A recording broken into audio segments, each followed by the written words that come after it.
One of the issues faced by pest controllers is creating a report that is both understood by the homeowner or client and ensures that you are covered by your insurance.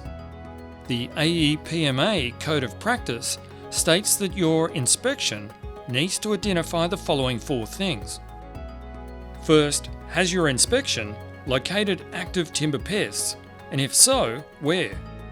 Is there any evidence of damage caused by those timber pests, both current and in the past? And if so, where are they located? Are there conditions conducive to timber pests? What are they and where are they? And finally, is there any evidence of timber pests being an issue at the property in the past? You will need to also determine the current risk of timber pest attack to the structure or home. Is it high, moderate, or low? And recommend actions that will reduce timber pest risk to the structure. John Batis of Network Pest Control shares his tips to creating a good timber pest inspection report for property owners. We've got to keep it simple. A lot of companies use complicated reporting systems. We don't do that at Network Pest Control. We provide an 8-page report. We provide photographic evidence of what's in the roof, what's underneath the house, around the grounds. We use a common sense approach and we educate the customer in what is actually happening underneath the house or around the house. So the customer needs to know poor ventilation issues, water issues, is there raised garden beds, is there affected trees around the property. Again, all this stuff has to be relayed to the customer in an easy, understandable approach. If we use jargon, if we use technical terms, we lose the customer in the sense of what they can understand. So basic, simple approach with photographic evidence and advice that is easy to digest and understand is best. One of the complaints many homeowners have is that their report indicates places that weren't inspected. There will always be areas of the property you can't physically get into, as access is obstructed by furniture or fixtures, or without carrying out major works in an area of the property to gain access.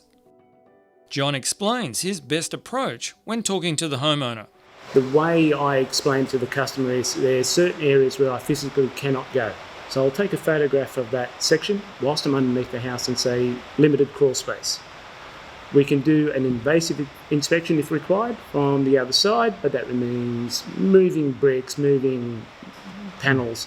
Customers don't want that. As long as I can explain to the customer I physically can't see or gain access, these are the areas of concern. If you authorise it, I can make access. But we have to cover ourselves in all aspects of inspections, be it roof voids, where we physically can't get to the eave edge, because no one's that skinny, or subfloors where they're so low that we have to cut traps with authorisation of the customer to get an inspection camera in there. We have to, again, be simple in our approach. These are the areas physically no person can get to. Most importantly, your client must be able to understand the consequences of your findings from your inspection. Stating the problem in the report does not mean your client will know what the problem is or why you have reported the item.